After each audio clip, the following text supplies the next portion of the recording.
Flight attendant mocks black girl's bag, then her husband, the airline CEO, walks in. "What is that?" The flight attendant's voice cuts through the cabin like ice, her perfectly manicured finger pointing directly at 16-year-old Zora's handmade bag. All conversation stops. 63 passengers freeze mid-motion, their eyes darting between the tall, impeccably dressed flight attendant and the young black girl clutching the colorful fabric creation to her chest. "That is not an approved carry-on item," the attendant continues, her voice dripping with disdain. "It looks like something from a charity shop." Zora's cheeks burn as a wave of humiliation washes over her. She opens her mouth to explain that she designed and stitched the bag herself, that it represents months of work and contains a portfolio that could change her entire future, but no words come out. That's when the distinguished silver-haired man in seat 4A slowly rises, straightens his bespoke suit jacket, and says in a voice everyone can hear, "Patricia, I believe you've just insulted my daughter and mocked the work of the most promising young designer we're considering for our airline's new uniform collection. Perhaps you've forgotten who signs your paychecks. If you're just joining us, please take a moment to subscribe to our channel for more compelling human stories that challenge our perspectives. You won't want to miss what happens next. The silence that follows is deafening.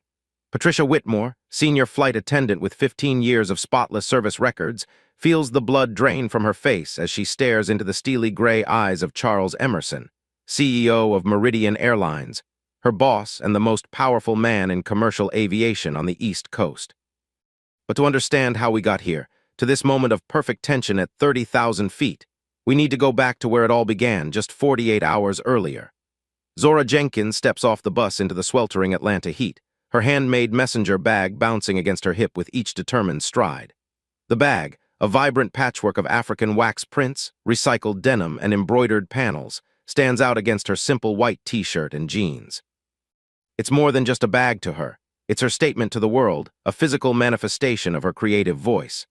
Inside, carefully protected in acid-free sleeves, lies her portfolio, dozens of fashion sketches that represent not just her talent, but her ticket out of her limited circumstances.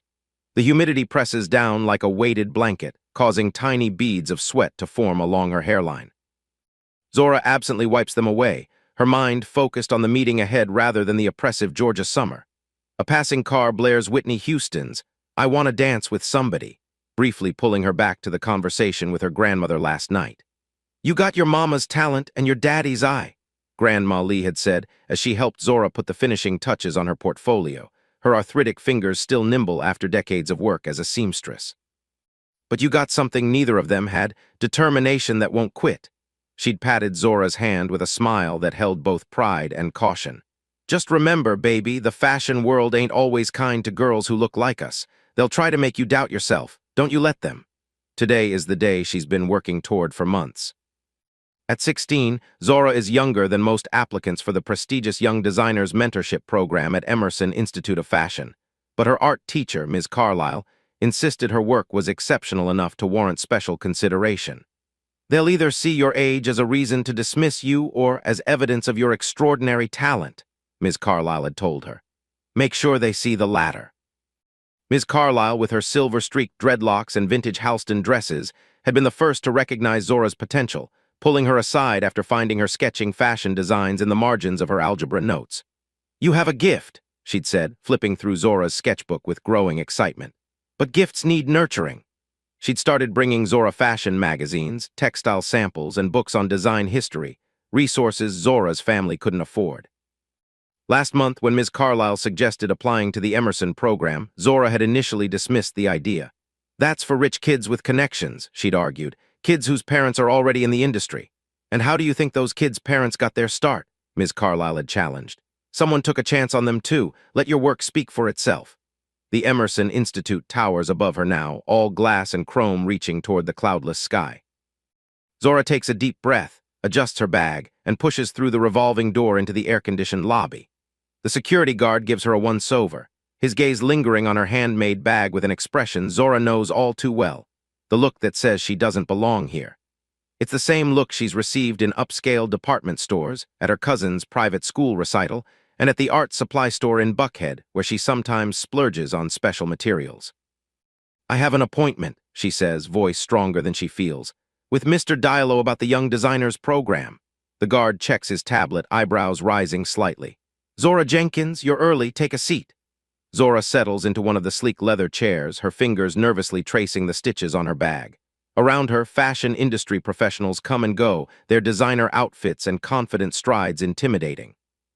A woman in a crisp white pantsuit glances at Zora, then does a double take at her bag, leaning to whisper something to her colleague. They both laugh. Zora's stomach tightens, but she lifts her chin. She knows her work is good, knows the techniques she's taught herself from YouTube videos and borrowed library books are innovative. She just needs one person to see it. She pulls out her phone, checking the time, still 30 minutes before her appointment. A text from her mother appears. Good luck, baby. You're going to shine. Amara Jenkins works as a nurse at Grady Memorial Hospital, often pulling double shifts to keep their small apartment in East Atlanta and to support Zora's creative pursuits.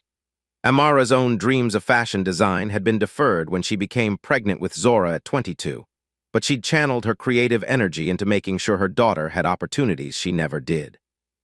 Zora types back a quick thanks, mom with a heart emoji conscious of her mother starting a 12-hour shift. A familiar wave of guilt washes over her. If she gets into this program, it will mean additional expenses, materials, transportation, maybe special workshops.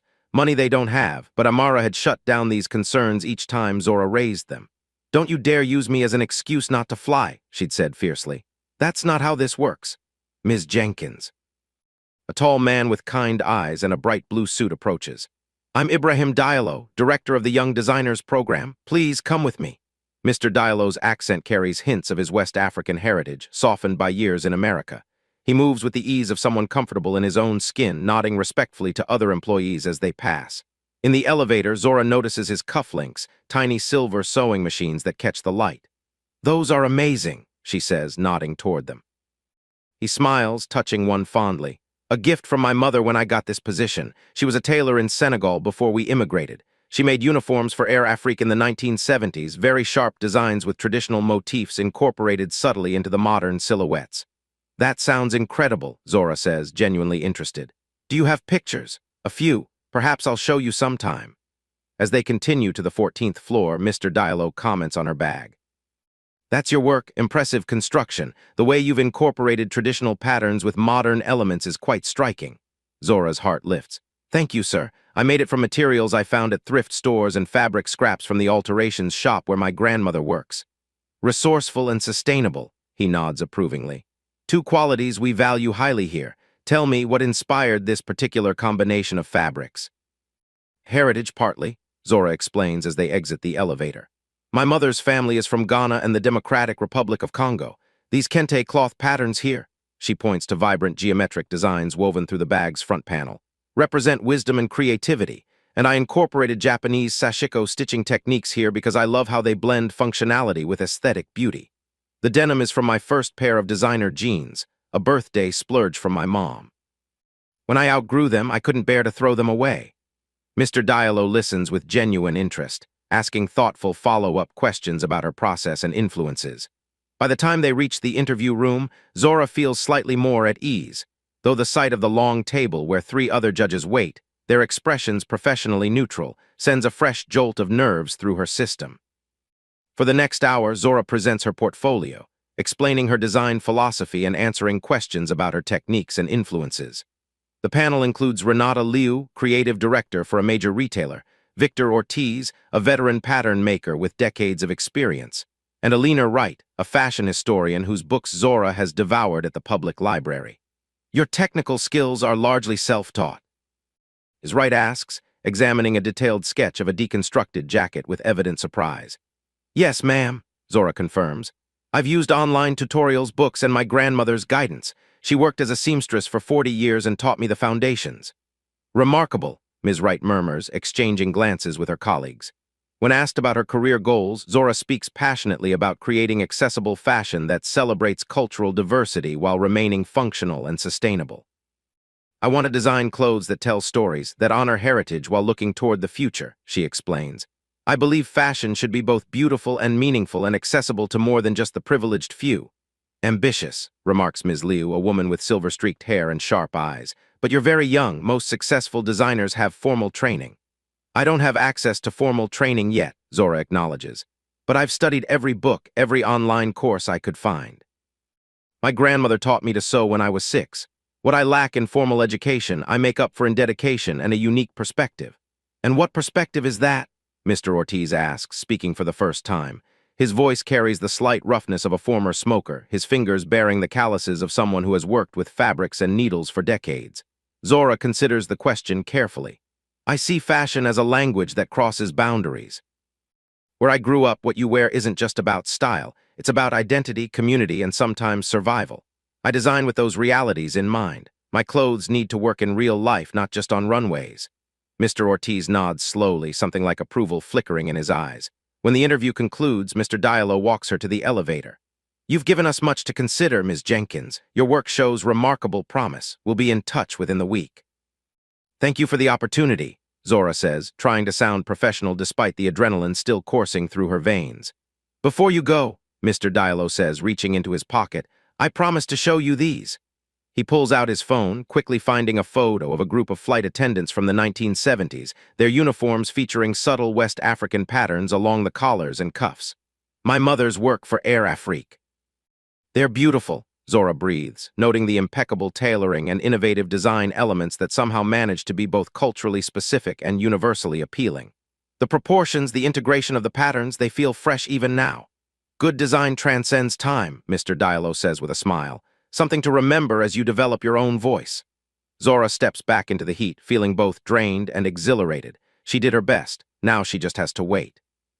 Her phone buzzes as she heads toward the bus stop. It's her mother, Amara. How did it go, baby? Amara's voice is anxious and hopeful. I think it went well, Mom. Mr. Diallo liked my bag. Of course he did. It's beautiful work. Listen, there's been a change of plans. Your father called. Zora freezes mid-step, causing a businessman to swerve around her with an annoyed glance. Her father, Marcus Jenkins, renowned fashion photographer, has been largely absent from her life since divorcing her mother when Zora was 7. His career took him around the world, while Zora and her mother struggled financially in Atlanta. His child support checks come regularly, but his presence in her life doesn't. What did he want? Zora asks, trying to keep the bitterness from her voice. He's heard about your application to the Emerson program. He wants to help. He's arranged for you to fly to New York tomorrow to meet some industry contacts. Tomorrow, but I have school and we can't afford. He's sending the ticket, Amara interrupts. First class on Meridian Airlines. Zora, this could be a huge opportunity for you. Zora's emotions collide, resentment toward her father's sudden interest, excitement about New York, anxiety about flying alone. I don't know, Mom. I know it's complicated with your father, Amara says gently. But this is about your future. Think of it as him finally doing something useful with all those connections he's always bragging about. The familiar hurt rises in Zora's chest. The pain of a child who never understood why she wasn't enough to make her father stay. For years after the divorce, she'd waited by the window on the weekends he was supposed to visit, dressed in her favorite outfits, portfolio of drawings ready to show him. Sometimes he came. Often he didn't, offering exciting but hollow excuses about last-minute photo shoots with celebrities or fashion emergencies in Paris or Milan. By 12, she'd stopped waiting by the window. By 14, she'd stopped expecting his calls on her birthday. Now at 16, she's built a wall between herself and the hurt, a protective barrier she's not sure she wants to dismantle, even for career opportunities. He's trying, Zora, Amara continues, seeming to read her daughter's thoughts. In his own flawed way. After a long pause, Zora agrees. Okay, I'll go. Good girl, I've already called the school. You're excused tomorrow and Friday. Your father says you'll be back Saturday evening. 2 days, Mom, I don't have clothes for. Already handled. I'm packing a bag for you now. Just focus on organizing your portfolio. Make sure you have your best work ready to show. Amara's efficiency doesn't surprise Zora. Her mother has always been the practical one, the planner, the foundation that kept their lives stable while Marcus pursued his dreams across continents. Sometimes Zora wonders if her mother resents the divergent paths their lives took after the divorce. Amara confined to hospital shifts and budget constraints, while Marcus jet sets with models and designers. If she does, she's never shown it, channeling any frustration into making sure Zora has opportunities she herself never got. That night, as Zora carefully prepares for the trip, Grandma Lee comes over to help. At 73, Lee Washington still has the sharp eye and steady hands that made her one of Atlanta's most sought-after seamstresses in her prime. She sits at the kitchen table, going through Zora's portfolio with a critical eye. This one needs to go first, she says, pulling out a sketch of a modernized dashiki dress. It shows your heritage without being costumey. And put this jacket design after it. Shows you can do structured pieces too, not just flowing things. Zora follows her grandmother's advice, rearranging the portfolio while Lee adds small reinforcements to the bag's strap, invisible improvements that only a seasoned craftswoman would think to make. Your daddy always had an eye for beauty, Lee remarks casually, not looking up from her work. Even as a boy, could tell you which fabrics would photograph well, which colors would catch the light. But he never had patience for the work behind the scenes, the pinning, the basting, the pressing, always wanted to skip to the finished product. Zora recognizes this as Grandma Lee's way of explaining Marcus, not excusing him but contextualizing him. It's as close as anyone in the family comes to discussing his abandonment directly. You got his eye, Lee continues, but you got your mama's follow-through. That's a powerful combination. She makes a final stitch and adds a small embroidered detail to the bag, a monarch butterfly, wings poised as if for flight. There, for transformation and migration, seems fitting for your journey. The next morning, Amara drives her to the airport in their aging Honda. Remember who you are, she tells Zora, squeezing her hand. Your talent speaks for itself. Don't let anyone make you feel small. Zora nods, thinking of all the sacrifices her mother has made, working double shifts as a nurse to keep them afloat, supporting Zora's artistic pursuits even when money was tight. I won't, Mom, I promise. And Zora, try to give your father a chance, not for his sake, but for yours. Carrying resentment is like carrying rocks in your pockets. It only weighs you down. With her boarding pass clutched in one hand and her precious bag in the other, Zora navigates the bustling airport. First class is a new experience. Priority boarding, spacious seating, flight attendants offering pre-flight beverages.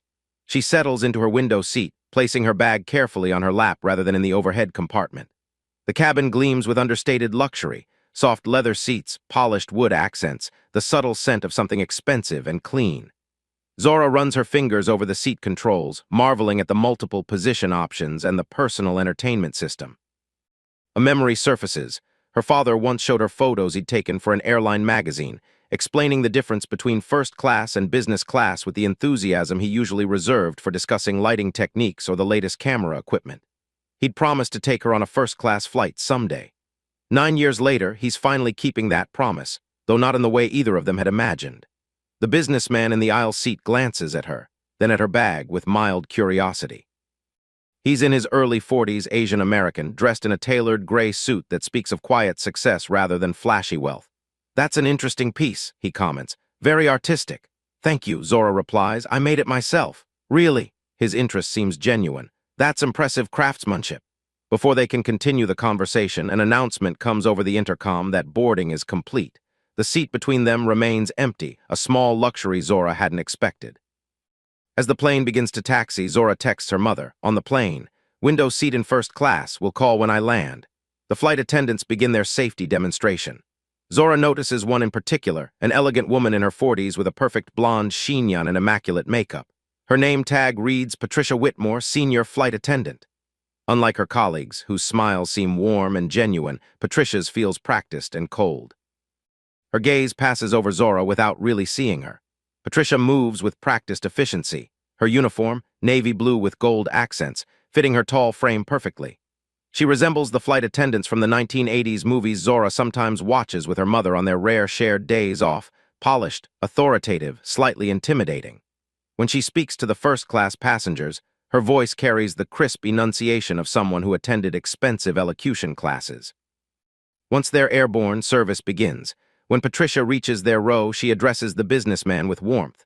Good morning, sir. What can I get you to drink? Just water, thank you, he replies. Patricia turns to Zora, her smile thinning almost imperceptibly.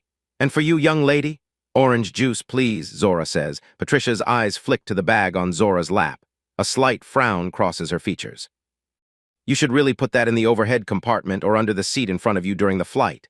It has my portfolio inside, Zora explains. I'd rather keep it with me. Patricia's lips purse. Well, if there's turbulence, items not properly stowed can become dangerous projectiles.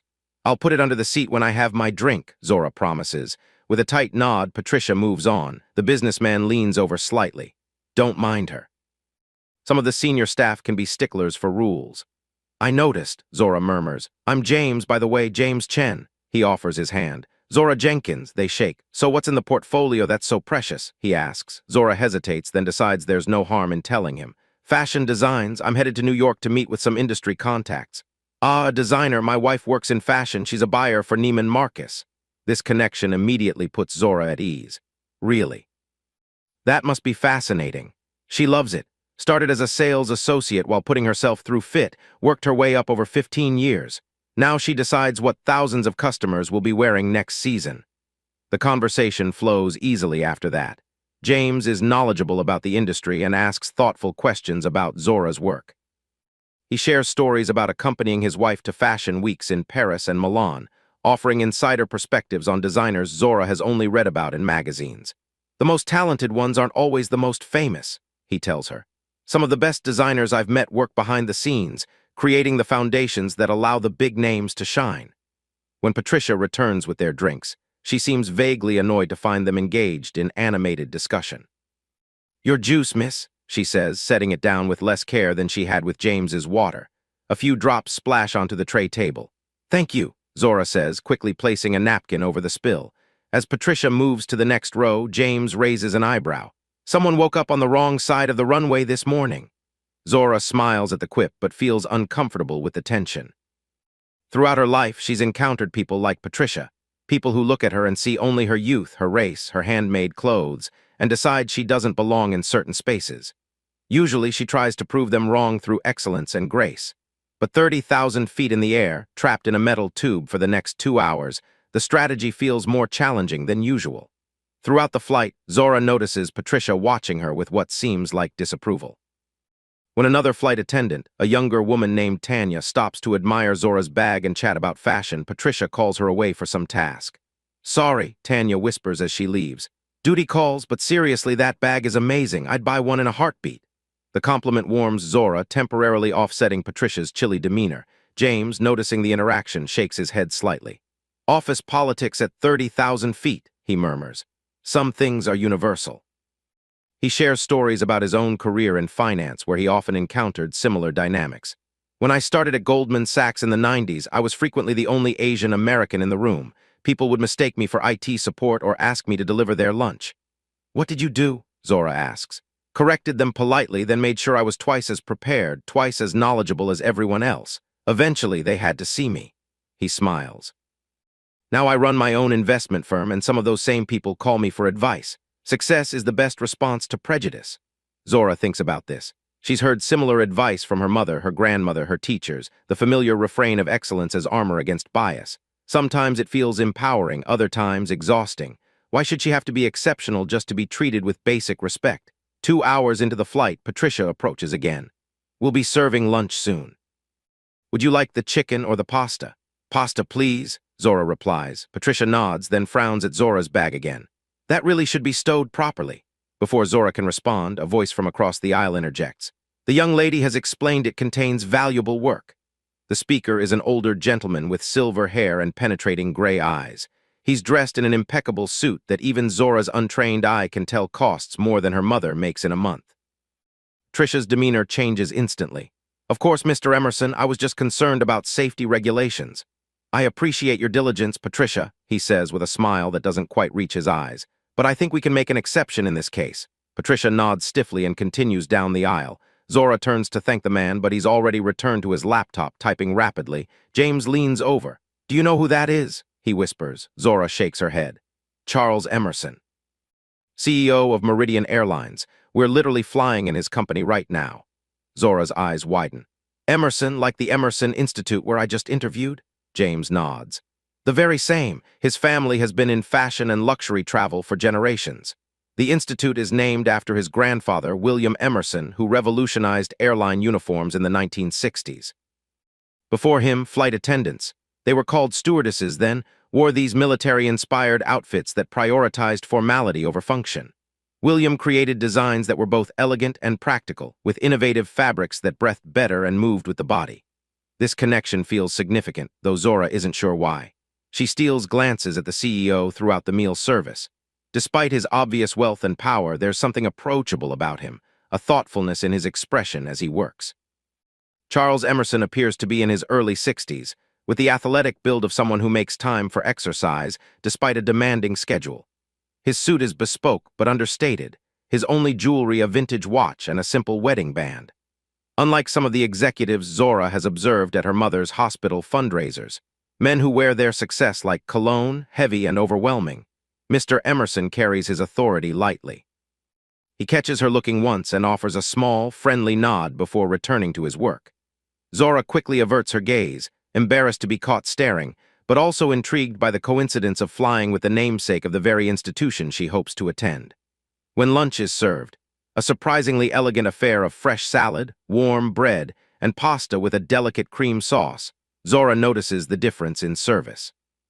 Patricia serves Mr. Emerson with deferential attention, ensuring his meal is perfectly arranged and his wine glass never empty. With James, she's professionally warm. With Zora, she's coolly efficient, barely making eye contact as she sets down the tray. After lunch, Zora excuses herself to use the restroom. As she waits in the small galley area, she overhears Patricia speaking to Tanya. "Can't believe they let these people in first class. Standards have really slipped." "What do you mean?" Tanya asks. "That girl with the homemade bag, probably using someone else's miles or got an upgrade. They don't understand how to behave in premium cabins." Zora's cheeks burn with humiliation and anger. She's about to step forward when Tanya responds. "I think her bag is amazing. She told me she made it herself. She's a designer." Patricia scoffs. "A designer? Right, more like arts and crafts." "Come on, Patricia. She's just a kid trying to. When I started flying in the 90s, first class meant something. Now they let anyone in if they have the points. Next thing you know, we'll have people bringing fried chicken and boom boxes." The racially charged comment lands like a slap. Zora slips into the bathroom, fighting back tears. Her mother's words echo in her mind. "Don't let anyone make you feel small." She takes a deep breath, splashes water on her face, and gives herself a stern look in the mirror. One flight attendant's prejudice won't derail her dreams. She thinks of her grandmother, who cleaned houses for white families while studying pattern making at night. Of her mother, who faced down condescending doctors and racist patients with unwavering professionalism. Of Ms. Carlyle, who was the first black woman to graduate from her prestigious design program. She comes from a long line of women who refuse to be diminished by others' narrow perceptions. When she returns to her seat, she finds Mr. Emerson standing in the aisle, chatting with James. They both look up as she approaches. "Ah, here she is," James says. "Mr. Emerson, this is Zora Jenkins, the young designer I was telling you about." Mr. Emerson extends his hand. "A pleasure, Ms. Jenkins. James tells me you've just interviewed at my family's institute." Zora shakes his hand, trying to hide her surprise. "Yes, sir. Yesterday, for the Young Designers Mentorship Program." "And now you're off to New York. My father arranged some meetings," she explains, still processing that she's speaking to the man whose name was on the building she visited yesterday. "Your father, Marcus Jenkins," she says, watching for recognition. It comes immediately. "The photographer, I know his work well. We've used him for several of our campaigns." Mr. Emerson studies her face. "I see the resemblance now. You know my father." Zora can't keep the surprise from her voice. "The fashion industry is smaller than it seems," Mr. Emerson says with a smile. "Marcus shot our winter campaign 3 years ago, the one with models in evening wear against Arctic landscapes. Brilliant work, very dramatic." Zora remembers that campaign. Her father had called from Iceland, describing glaciers and northern lights while she sat in their small apartment, trying to imagine such otherworldly beauty while staring at the cracked ceiling of their living room. He'd promised to take her on his next exotic shoot. Like many of his promises, it had evaporated into nothing. A call button chimes and Patricia appears at Mr. Emerson's elbow. "Can I get you anything, sir?" "No, thank you, Patricia. I was just getting acquainted with Miss Jenkins here." Patricia's eyes dart to Zora, something unreadable in her expression. "Of course, sir. Please let me know if you need anything." When she's gone, Mr. Emerson lowers his voice. "I couldn't help overhearing earlier. Don't let Patricia bother you. She's an excellent flight attendant, but can be rather traditional in her outlook." "It's fine," Zora says, though it isn't. "I'm used to people making assumptions." "You shouldn't have to be," he replies, a hint of steel in his tone. Then, shifting to a lighter note, "James tells me you're quite talented." "I'm still learning," Zora says modestly. "We're all still learning if we're doing it right." Mr. Emerson glances at her bag. "Would you mind showing me some of your designs? I'm always interested in fresh perspectives." Heart-pounding, Zora opens her bag and carefully extracts her portfolio. For the next 20 minutes, she shows him selected sketches while James looks on with interest. Mr. Emerson asks insightful questions about her influences and techniques, nodding thoughtfully at her answers. "You draw inspiration from multiple cultures," he observes, studying a design that blends West African textiles with Japanese minimalist silhouettes. "What draws you to these particular combinations?" "I believe fashion should be a conversation between traditions," Zora explains, finding confidence in discussing her work. "These aren't just aesthetic choices, they represent histories, values, ways of seeing the world."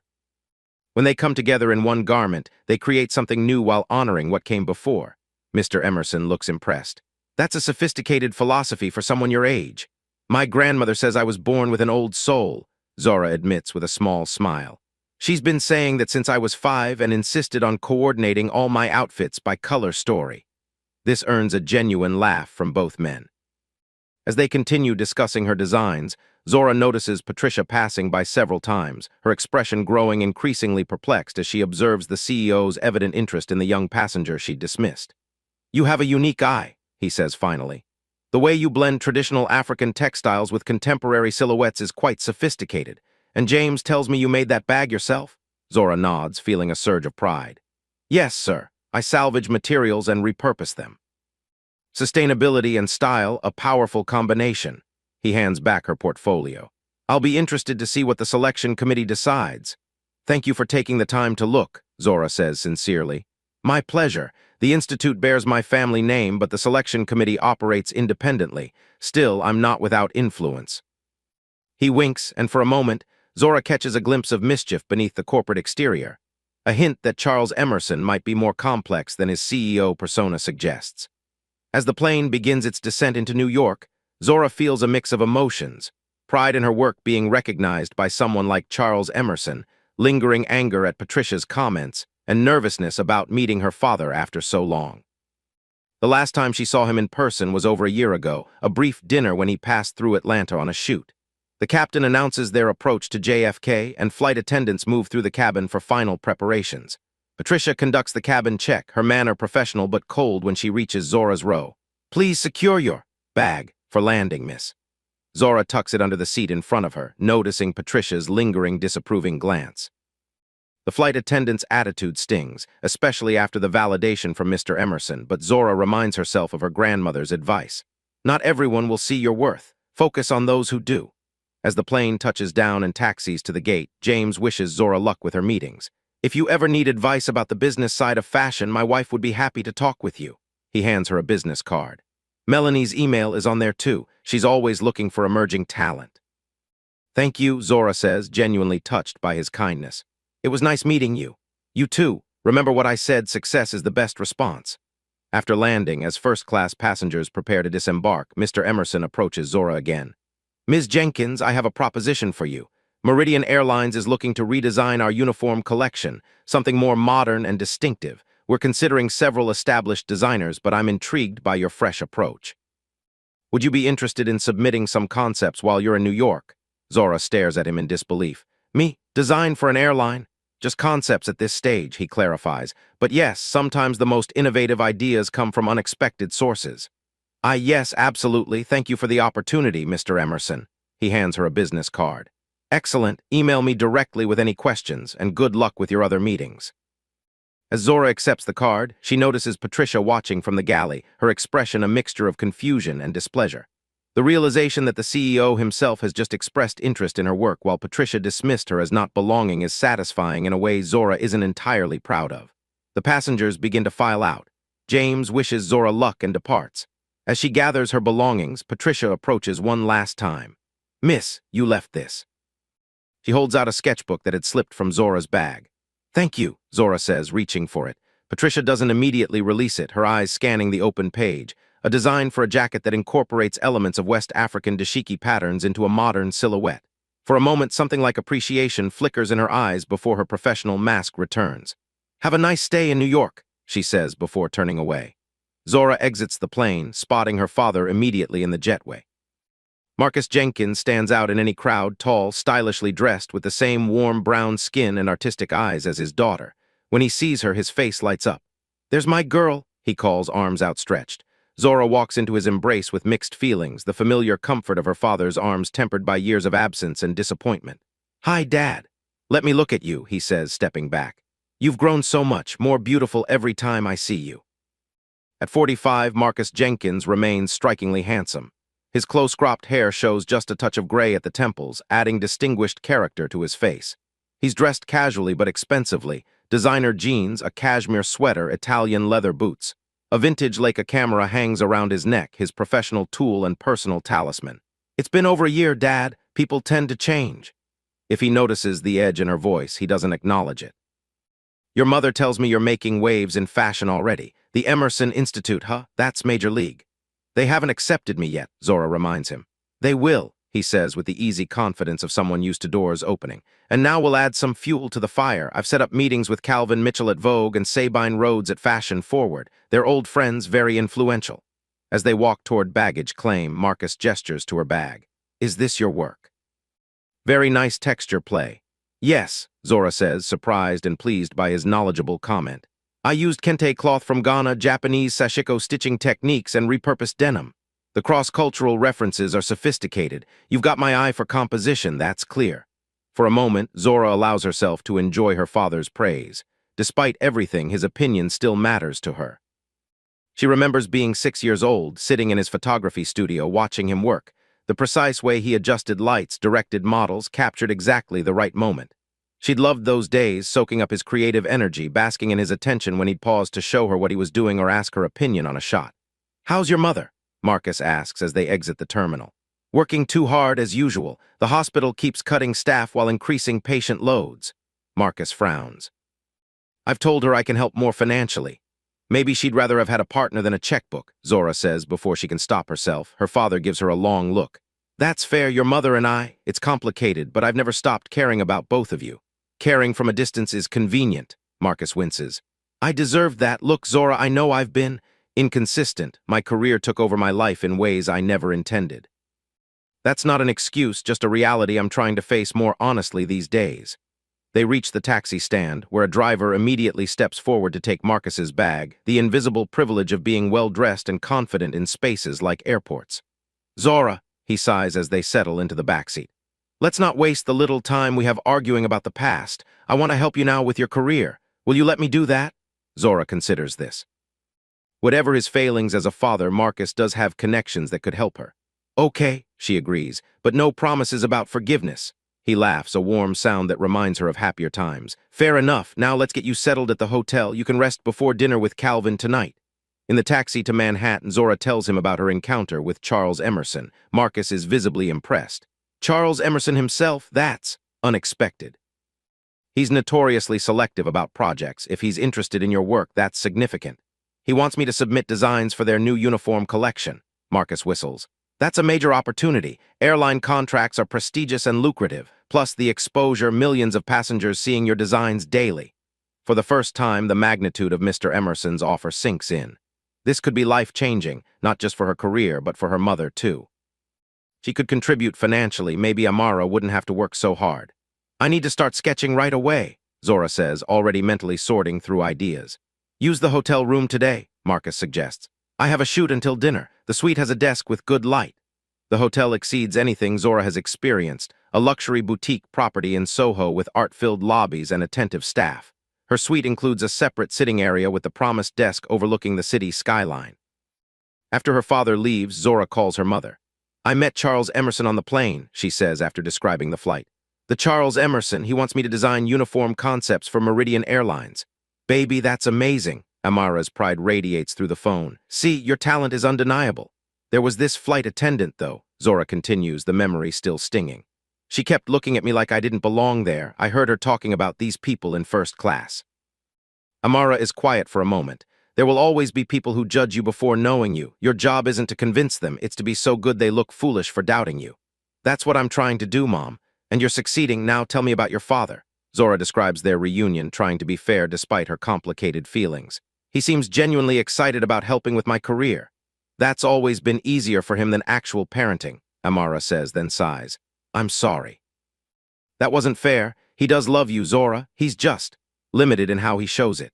They talk for a few more minutes before Amara has to return to her shift. After hanging up, Zora explores the suite, running her fingers over the expensive furnishings, testing the plushness of the king-sized bed, examining the complimentary toiletries from a French brand she's only seen in magazines. The contrast between this luxury and their modest two-bedroom apartment in Atlanta is stark. She opens the minibar, marveling at the array of tiny bottles and snacks, each with a price tag that makes her eyes widen. Her mother's voice echoes in her head, $8 for a candy bar? That's criminal. She carefully closes the door without taking anything. Instead, she settles at the desk and opens her sketchbook. Outside the floor-to-ceiling windows, New York spreads before her, a concrete canyon of possibilities. Drawing inspiration from the view, she begins sketching uniform concepts, combining Meridian's signature navy and silver palette with innovative silhouettes and subtle cultural elements. She thinks about the flight attendants she observed, Patricia's perfect posture and precise movements, Tanya's more relaxed, approachable demeanor. A uniform needs to work for different body types and personalities while maintaining a cohesive brand identity. It needs to be practical for long flights, comfortable in various climates, and distinctive enough to stand out in crowded airports. Zora creates designs that honor traditional airline formality while incorporating unexpected details. A West African-inspired pattern subtly woven into the fabric, jacket cuffs, that can be rolled up to reveal a pop of color convertible pieces that transition between seasons. She sketches male and female versions, plus gender-neutral options, all with various body types in mind. By late afternoon, she has several promising concepts. She photographs them with her phone, creating a digital backup before carefully placing the sketches in her portfolio. Then she showers and changes into the outfit her mother packed, a simple black dress with a colorful scarf that can be styled multiple ways. Amara's note tucked into the suitcase reads, "Basic but versatile." The scarf is your pop of personality. Love you. Dinner with Calvin Mitchell, a senior editor at Vogue, is held at an exclusive restaurant where celebrities and fashion insiders dine amid modern art installations. Calvin, a charming man in his 60s with a British accent and impeccable style, treats Zora with genuine interest rather than condescension. "Marcus has been singing your praises," he tells her over appetizers, "but I've learned to be skeptical of proud parents. Now that I've seen your work, however, I understand his enthusiasm. You have a genuinely fresh perspective." Calvin Mitchell has been a fixture in the fashion world since the late 1970s, when he started as a junior writer covering emerging designers. His salt and pepper hair is styled in a perfect coif, his tortoiseshell glasses a signature accessory recognized throughout the industry. Despite his intimidating resume, his manner is warm and engaging as he studies Zora's portfolio. "Thank you," Zora says, fighting imposter syndrome. "I'm still developing my technical skills." "Technique can be taught," Calvin dismisses with a wave. "Vision cannot, you have the latter in abundance." Throughout dinner, Calvin offers practical advice about the industry, warnings about predatory contracts, suggestions for building a sustainable career, names of reputable mentors. Unlike her father's somewhat vague encouragement, Calvin's guidance feels specific and actionable. "I'm particularly intrigued by your sustainability focus," he says. "That's where the industry is heading finally, and having an authentic commitment to it will serve you well." "It's not just a marketing angle for me," Zora explains. "Where I grew up, we couldn't afford to be wasteful. My grandmother taught me to see potential in discarded things, to transform them into something valuable. That perspective shaped my entire design philosophy." Calvin nods approvingly. Authentic experience informing creative vision, that's what separates artists from trend followers. He shares stories from his early days in fashion, when designers like Halston and Diane von Furstenberg were revolutionizing American style. "I remember when wrap dresses first appeared," he reminisces. "Such a simple concept, but it democratized fashion in a way nothing had before. One garment that worked on almost any body type, could go from day to evening, required no special care." That's the kind of innovation that changes the industry, addressing real needs while maintaining beauty. Zora listens attentively, storing away these insights. She's read about these fashion moments in books, but hearing first-hand accounts brings history to life in a new way. "Your father mentioned you're applying to the Emerson Institute," Calvin says as dessert arrives. "Excellent program, very competitive." "I had my interview yesterday," Zora tells him. "And then I met Charles Emerson himself on the flight here. He's asked me to submit uniform concepts for Meridian Airlines." Calvin's eyebrows rise. "Charles Emerson approached you directly? That's unusual and promising. The Emersons don't waste time on projects without potential." "I still can't believe it happened." "Believe it," Calvin says firmly. "And more importantly, deliver. Opportunities like this don't come along often, especially for someone your age." By the time they part ways, Calvin has offered to feature Zora in an upcoming New Voices in Fashion digital spotlight and connected her with a respected design educator who offers scholarships to promising young talents. "Your father may be a pain in the ass sometimes," Calvin tells her at the door, "but he was absolutely right about you. Stay true to your vision, Zora. The industry needs more authentic voices." Outside the restaurant, Marcus waits in a taxi. "How did it go?" he asks eagerly. "Really well," Zora says, feeling a new confidence. "Calvin's going to feature my work in Vogue's digital platform and connected me with Professor Winters about scholarship opportunities." Marcus beams. "That's my girl. Calvin doesn't offer those opportunities lightly. You must have impressed him." He said you were a pain in the ass, Zora says with a small smile. Marcus laughs. He's not wrong. Calvin and I have known each other for 20 years. He's seen me at my best and worst.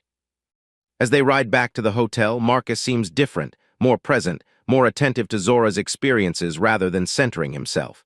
He asks thoughtful questions about her designs, her interview at the Institute, her feelings about the airline project.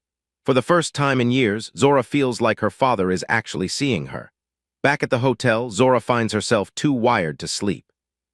She refines her airline uniform sketches, incorporating some of Calvin's suggestions about presentation and marketability.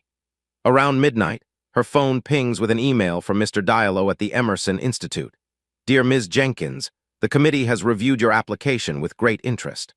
While we typically require applicants to be at least 18, your portfolio demonstrates exceptional talent that warrants special consideration. We would like to invite you for a second-round evaluation next week, during which you'll be asked to complete a design challenge on site.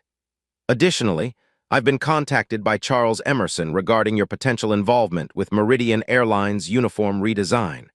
This is an unusual situation, as our program typically doesn't encourage professional commissions until the mentorship is complete. However, given the unique circumstances and Mr. Emerson's personal interest, we're willing to make an accommodation. Please confirm if the attached date works for your second evaluation. Regards, Ibrahim Diallo, Director, Young Designers Mentorship Program. Zora reads the email twice, then calls her mother despite the late hour. Mom, the Emerson Institute wants me for a second evaluation, and they mentioned Mr. Emerson contacted them about the uniform project. That's wonderful. Amara sounds fully awake despite being woken. I'm so proud of you, baby. This is everything you've worked for. I can't believe it's happening so fast, Zora says, suddenly overwhelmed. What if I can't live up to their expectations? You will, Amara says firmly. You've been preparing for this your whole life. Remember when you were 7 and redesigned all your doll's clothes, or when you convinced your entire third-grade class to wear your paper jewelry creations? This isn't new, Zora.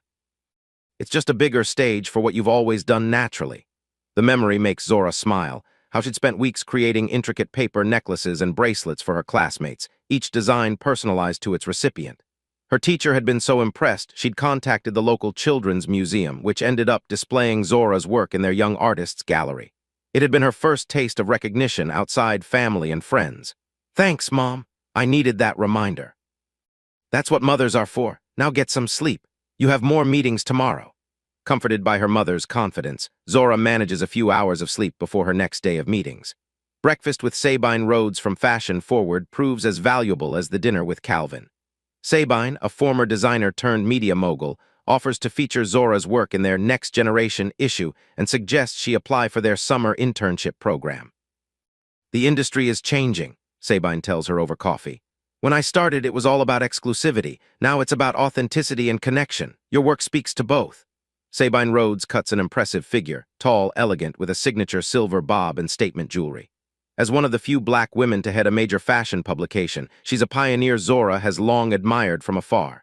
Meeting her in person, Zora is struck by her warmth and straightforward manner. Tell me about this airline project, Sabine says, buttering a croissant with precise movements. Airline uniforms are a fascinating design challenge. They need to be practical, identifiable, and somehow timeless while still feeling current. Zora shares her initial concepts, explaining her approach to balancing tradition with innovation. Sabine listens attentively, occasionally asking sharp questions that push Zora to articulate her choices more clearly. You're considering the human element, Sabine observes. Not just how the uniforms look in photographs, but how they function for the people wearing them daily. That's smart. My grandmother always said fashion should serve the wearer, not the other way around. Wise woman, your grandmother. Too many designers forget that clothes are meant to be lived in. Sabine takes a thoughtful sip of coffee. You know, I started as a uniform designer, not for airlines, but for a hotel chain. It taught me discipline. When you're designing something people will wear every day for years, there's no room for fleeting trends or impractical details. The day continues with visits to the Fashion Institute of Technology and a textile innovation lab where Zora gets to experiment with sustainable fabrics. By afternoon, she's both exhausted and exhilarated, her mind racing with new ideas and possibilities. Her father meets her for an early dinner before her evening flight back to Atlanta. How do you feel? He asks as they settle into a quiet bistro. Overwhelmed, excited, scared, Zora admits. It's all happening so fast. Success often does, Marcus says. The right person sees your work, doors open. You've got extraordinary talent, Zora. I've always known it. Have you? She can't help asking. You haven't exactly been around to see it develop. Marcus sets down his fork. I deserve that. I haven't been the father you needed. My career became my identity, and I told myself I was providing for you by focusing on it. But I missed the most important parts. He meets her eyes directly. I'm trying to do better now, not just with connections, but with presence, if you'll let me. The vulnerability in his expression catches Zora off guard. Her father has always projected confidence, control, an unshakable belief in his own path. This admission of failure, this request for a second chance, feels like uncharted territory between them. Zora wants to maintain her defensive wall, but something in her father's expression, a vulnerability she's rarely seen, gives her pause. I can't promise anything, she says finally, but I'm willing to try. He reaches across the table to squeeze her hand. That's all I'm asking for. The conversation shifts to her uniform designs. Marcus offers thoughtful feedback, his photographer's eye-catching details Zora hadn't considered. By the time they head to the airport, they've reached a tentative truce, not quite reconciliation, but an opening for something new. At the departure's terminal, Marcus embraces her. I'm proud of you, Zora, not because of who's interested in your work, but because of the person you've become, mostly thanks to your mother's excellent parenting. His self-deprecating smile acknowledges what goes unsaid. Call me when you land. I will, she promises and means it. Security and boarding pass smoothly, and soon Zora finds herself again in the first-class cabin of a Meridian Airlines flight. This time, she's recognized by the check-in staff. Word of Mr. Emerson's interest in her designs has apparently circulated. She's escorted to her seat with particular courtesy. As passengers board, Zora reviews her notes from the day's meetings and adds refinements to her uniform sketches. She's so absorbed she doesn't immediately notice who's conducting the pre-flight service until a familiar voice addresses her. Good evening, Ms. Jenkins. Welcome back to Meridian Airlines. Zora looks up to find Patricia Whitmore standing beside her seat, professional smile firmly in place. There's no warmth in it, but the open disdain from the previous flight is gone. Thank you, Zora replies neutrally. May I get you a pre-departure beverage? Water would be fine, thank you. Patricia nods and moves to the next passenger. Throughout the boarding process, she maintains a cool professionalism toward Zora, neither friendly nor overtly hostile. Zora focuses on her work, determined not to let the flight attendant's attitude affect her. As the final boarding call is announced, a commotion at the front of the cabin catches everyone's attention. Charles Emerson himself boards, followed by an assistant carrying several briefcases. Cabin crew straightens visibly, Patricia's expression shifting to one of alert deference. Mr. Emerson makes his way down the aisle, stopping at Zora's row. Ms. Jenkins, what a pleasant coincidence. Mr. Emerson, Zora says, surprised. Are you heading to Atlanta? Indeed, quarterly review at our maintenance facility. He gestures to the empty seat beside her. Is this taken? No, sir. Perfect. He settles in, nodding to his assistant, who continues to a seat several rows back. I hope you don't mind the company. I'd be interested to hear how your New York meetings went. If you're enjoying this journey so far, please consider subscribing to our channel and let us know in the comments where you're watching from. Your support helps us bring more compelling stories like Zora's to life. Patricia appears instantly. Mr. Emerson, what a surprise. Can I get you anything, sir? Sparkling water with lime, please, Patricia. He turns back to Zora. So have you had a chance to think about our uniform project? Actually, yes, Zora says, reaching for her bag. I've been working on some initial concepts. As she extracts her sketchbook, Patricia returns with Mr. Emerson's drink. Her eyes widen slightly when she sees Zora sharing her designs with the CEO. Thank you, Patricia, Mr. Emerson says without looking up from Zora's sketches. These are quite promising, he tells Zora. I particularly like how you've reinterpreted our traditional color palette. Patricia hovers uncertainly for a moment before moving away, her expression troubled. Throughout the flight, she watches their animated conversation with growing confusion. When meal service begins, she approaches their row with particular attention. Your entree selections this evening are herb-crusted salmon or beef tenderloin, she informs them. The salmon for me, Mr. Emerson says. Zora, I'll have the same, thank you. Patricia nods, then hesitates. Excuse me, but are you related to Mr. Emerson, miss? The question, with its implied disbelief that Zora could be legitimately engaged in business discussion with the CEO, hangs awkwardly in the air. Several nearby passengers look up, sensing the tension. Mr. Emerson looks up, one eyebrow raised. Does it matter, Patricia? No, sir, of course not. Ms. Jenkins is a talented young designer who may be working with our company. That's all you need to know. Patricia flushes. Yes, sir, I apologize for the intrusion. As she walks away, Zora can see other passengers watching with interest. The power dynamic has shifted visibly, and while part of her enjoys seeing Patricia discomfited after her earlier condescension, another part feels uncomfortable with the woman's humiliation. "You didn't need to be harsh with her," Zora says quietly. Mr. Emerson studies her with new interest. Compassionate as well as talented. A rare combination. He sips his water. Patricia has been with the airline for 15 years. She's excellent at her job, but sometimes her traditional mindset creates blind spots. "You mean her prejudices," Zora says directly. "Yes," he doesn't shy away from the word. "The aviation industry has historically been very homogeneous. We're working to change that, but old attitudes persist." In the galley, Zora notices Patricia speaking intensely with another flight attendant, glancing repeatedly in their direction. Her body language suggests distress, shoulders tight, movements jerky as she arranges meal trays. The conversation shifts to Zora's meetings in New York, which Mr. Emerson listens to with genuine interest. When she mentions Calvin Mitchell's advice, he nods approvingly. Calvin's a straight shooter. If he's impressed, that's significant. Dinner arrives, served by another flight attendant while Patricia manages other first-class passengers. Mr. Emerson shares stories from his early days in the family business, revealing a self-deprecating humor Zora wouldn't have expected from someone in his position. "Everyone assumes I was groomed for the CEO role from birth," he tells her. "The truth is, I was a terrible student more interested in surfing than studying. My father threatened to write me out of his will at least 3 times. "What changed?" Zora asks. "I spent a summer working as a baggage handler, my father's idea of teaching me a lesson. Instead, I fell in love with the industry from the ground up. There's something magical about helping people cross oceans and continents, connecting families and cultures." His genuine passion surprises Zora. "That's not what I expected you to say." "What did you expect? Profit margins and shareholder value?" He laughs. "Those matter, of course, but they're means, not ends. The real purpose is human connection." As they talk, Zora notices Patricia watching them during her cabin checks, her expression increasingly perplexed. When she approaches to clear their trays, her manner has shifted subtly, less dismissive, more uncertain. "Can I get you anything else, sir, miss?" "I'm fine, thank you," Mr. Emerson says. "Actually," Zora says, making a spontaneous decision, "could I see your current uniform guidelines? I'm working on some design concepts, and it would help to understand the existing parameters." Patricia blinks in surprise. Yes, I can get those for you." She returns moments later with a tablet. "These are the current specifications. They haven't been updated in nearly a decade." "Thank you." Zora accepts the tablet, adding, "Your pin is beautiful, by the way." She gestures to the vintage silver wings on Patricia's lapel. "It was my mother's," Patricia says, momentarily disarmed. She was among the first black flight attendants hired by Continental in the 1970s. This revelation startles Zora. Really, that must have been challenging for her. Something shifts in Patricia's expression, a brief vulnerability. It was, she faced significant resistance, but she loved flying. With a small nod, she moves away to attend to other passengers. Mr. Emerson watches this exchange with interest. "Interesting, I didn't know that about Patricia's background."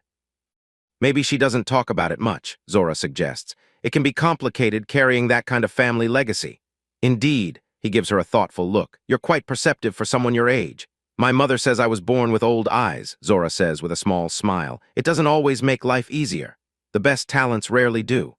As the flight continues, Zora studies the uniform guidelines while Mr. Emerson reviews reports. The current designs are indeed dated, functional but lacking distinction or inclusivity considerations. She makes notes about practical improvements: more stretch fabrics for comfort during long flights, better adaptability for different body types, weather-appropriate options for diverse destinations.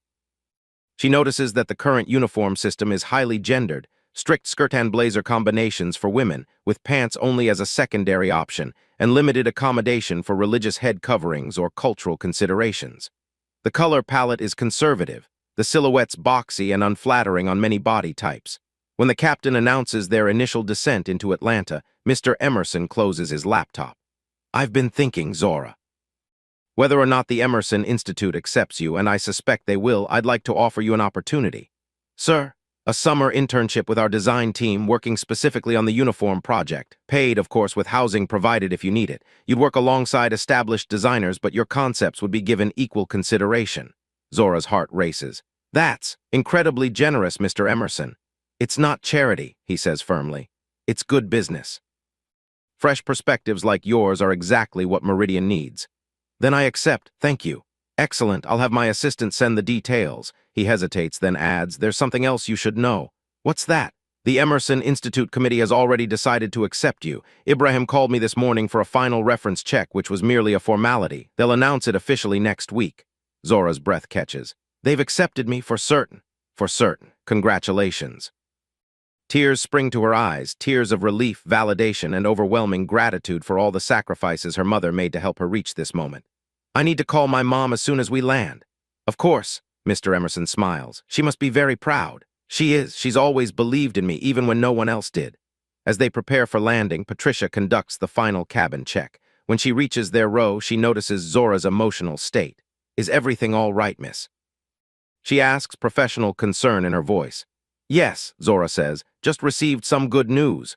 Patricia nods and continues her checks. When she returns to the galley, Zora overhears her speaking to the other flight attendant, Tanya, sitting with Emerson himself. Apparently, she's some kind of design prodigy. I told you her bag was amazing, Tanya replies. You should see her sketches. Patricia's response is too quiet to hear, but her expression has shifted from dismissive to considering as she glances back at Zora. After landing, Mr. Emerson exchanges contact information with Zora. My assistant will be in touch tomorrow about the internship details, and I look forward to seeing your final uniform concepts. Thank you again for the opportunity, sir. Charles, please, we'll be working together after all. As first-class passengers prepare to disembark, Patricia approaches Zora one last time. Miss Jenkins, I wanted to say. She hesitates, professional mask slipping to reveal genuine discomfort. I may have been less than welcoming on your outbound flight. I apologize for that. The apology clearly costs her pride, and Zora appreciates the effort. Thank you, Patricia. I understand first impressions can be complicated. Patricia nods, relief evident in her posture. If you'd like to know more about my mother's experiences in aviation, I could share some resources for your design research. I'd like that very much, Zora says sincerely. Patricia writes an email address on a cocktail napkin. You can reach me here. As Zora exits the plane, she feels a sense of completion, not just of the journey, but of something larger. In the span of 48 hours, her life has transformed. The path ahead still holds challenges, but for the first time, she can clearly envision her future in the industry. Amara waits at arrivals, immediately spotting the new confidence in her daughter's stride. They embrace tightly, Zora breathing in her mother's familiar scent of cocoa butter and hospital antiseptic. You look different, Amara says, studying her face. Something's changed. Everything's changed, Mom. Zora takes a deep breath. The Emerson Institute accepted me. And I've been offered a paid summer internship working on Meridian Airline's uniform redesign, with housing included. Amara's eyes widen. Baby, that's amazing. Tell me everything. As they walk toward the parking garage, Zora recounts the events of the past 2 days, her meetings in New York, her conversations with Mr. Emerson, and even her complicated interactions with Patricia. So this flight attendant who looked down on you ended up apologizing? Amara says, impressed. That doesn't happen often. I think meeting her changed me as much as anything else, Zora reflects. Seeing how quickly she judged me, then watching her perception change, it reminded me not to do the same to others. Amara squeezes her daughter's hand. You've always had wisdom beyond your years. Now the world is finally starting to see what I've always known. As they reach the car, Zora stops, suddenly overwhelmed by the gravity of the moment. I couldn't have done any of this without you, Mom. All those extra shifts you worked to buy my art supplies, all the encouragement when I wanted to give up. This is your achievement too. Amara's eyes glisten. No, baby, I just gave you the space to become who you already were. She tucks a strand of hair behind Zora's ear. Now let's go home. You have designs to create and a future to build. The next few weeks pass in a whirlwind of preparation. Zora completes her second evaluation at the Emerson Institute, receiving official acceptance into their program. She divides her time between schoolwork, developing her airline uniform concepts, and corresponding with both Patricia and her father, 2 unexpected new connections in her life. Patricia's emails are surprisingly helpful, sharing both personal stories about her mother's experiences as a pioneering black flight attendant and practical insights about the daily realities of airline. Her initial condescension has been replaced by a grudging respect that gradually warms into genuine appreciation for Zora's talent and perspective. My mother would have loved your incorporation of heritage elements, she writes in one message. She used to add a small Ghanaian bead to her uniform, discreet enough to meet regulations but meaningful to her. She called it her reminder of strength. From Marcus, Zora receives regular calls and texts, tentative at first, then more confident as she responds positively. He shares industry news, offers feedback on her designs, and most importantly, shows up consistently. When he promises to attend her school art show, she expects disappointment, but he arrives early, bringing Sabine Rhodes and a representative from a textile manufacturer interested in Zora's sustainable approach. 2 months later, Zora stands in Meridian Airlines corporate headquarters, watching as models demonstrate her uniform designs on a runway before an audience of executives and media. Her concept, a blend of contemporary silhouettes with subtle cultural elements from the airline's destination countries, has been selected as the winner, beating out proposals from established design houses. The runway, set up in Meridian's glass-walled atrium, allows natural light to illuminate the models as they showcase each uniform variation. Zora's designs feature innovative adaptations of the company's traditional colors, navy blue reimagined in more flattering cuts, silver accents positioned to catch the light, with subtle pattern work inspired by global textiles woven into the fabric itself. The collection includes options for all genders, body types, and cultural considerations, with convertible pieces that transition seamlessly between climates and functions. In the front row, Charles Emerson nods approvingly as each look appears. Beside him sits Patricia Whitmore, now serving on the Employee Advisory Committee for Uniform Implementation. Her initial skepticism has evolved into grudging respect, then genuine appreciation for Zora's attention to both aesthetics and functionality. The stretch panels at the shoulders allow for greater range of motion, the announcer explains as a flight attendant demonstrates the feature. And notice how the jacket can be styled 3 different ways, adapting to both personal preference and cabin temperature variations. When the presentation concludes, Charles approaches the podium. What you've witnessed today represents Meridian's commitment to innovation and inclusion. These uniforms, designed by Zora Jenkins, the youngest designer ever commissioned for a major airline, reflect not just where we fly, but who we are as a company. Applause fills the room as Zora is invited to join him. From the audience, she spots her mother, beaming with pride. Marcus stands beside her, their shared joy in their daughter's success temporarily bridging the gap between them. Grandma Lee sits nearby, dabbing at her eyes with a handkerchief, while Ms. Carlyle records the moment on her phone, already planning how to inspire her next class of students with Zora's achievement. These designs don't just look good, Charles continues. They incorporate sustainable fabrics, practical innovations for our staff's comfort, and thoughtful details that honor the diverse cultures Meridian connects. Each uniform piece tells a story while serving a purpose, much like our airline itself. As cameras flash, Charles adds, Ms. Jenkins began this journey as a passenger on one of our flights, carrying her portfolio in a handmade bag that caught my attention. Her story reminds us that talent can come from unexpected places, and that sometimes the most valuable thing we can do is simply pay attention.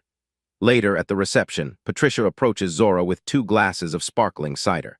Congratulations, she says, offering one to Zora. The designs are exceptional. My mother would have loved them. Thank you, Zora replies, accepting the glass. That means a lot.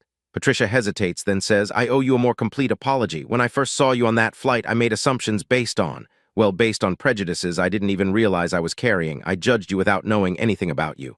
We all carry those biases, Zora says. The question is what we do when we recognize them. Yes, Patricia nods thoughtfully. Working with you these past weeks has been educational in the best way. She smiles, a genuine expression that transforms her face.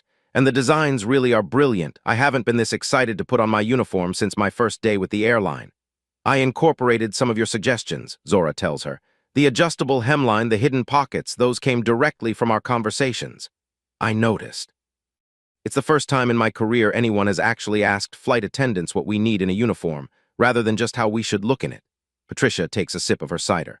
I've been thinking about my mother a lot lately. She faced much bigger barriers than I ever did, but she never became bitter. Instead, she worked to make things better for those who came after her. I haven't always honored that legacy as I should have. Across the room, Zora catches her mother's eye and smiles. In that moment, she understands that success isn't just about achievement, it's about transformation. Her designs will change how Meridian Airlines presents itself to the world. But more importantly, the journey has changed her, giving her confidence not just in her talent, but in her voice. And perhaps it has changed others too. Patricia, who now mentors young women of color interested in aviation careers. Charles, who has established a new diversity initiative for creative partnerships. Even her parents, who have found a way to communicate more effectively for her sake. As the event concludes, Zora slips away to a quiet corner, taking out her sketchbook. Already new ideas are forming, designs that will build on this foundation, pushing boundaries further. The path ahead is clear now, illuminated by possibility. Her phone buzzes with a text from Ibrahim Diallo at the Emerson Institute, watching the live stream. Extraordinary work. Faculty can't wait for you to join us this fall. Zora smiles, running her fingers over the familiar texture of her handmade bag, the creation that started it all. Inside, a new portfolio takes shape, filled with dreams yet to be realized. Sometimes, the most profound journeys begin with a single moment of prejudice transformed into understanding. Sometimes, the most important changes happen at 30,000 feet, where strangers become collaborators and assumptions give way to truth. And sometimes, a young girl with a handmade bag can change not just her own destiny, but the course of those around her, simply by refusing to be defined by others' limited vision. If you've enjoyed Zora's journey from being judged for her handmade bag to transforming an entire airline's image, please take a moment to subscribe to our channel and share your thoughts in the comments below. Your support helps us bring more powerful stories of transformation and understanding to audiences everywhere. What moment in this story resonated most with you? We'd love to hear your perspective.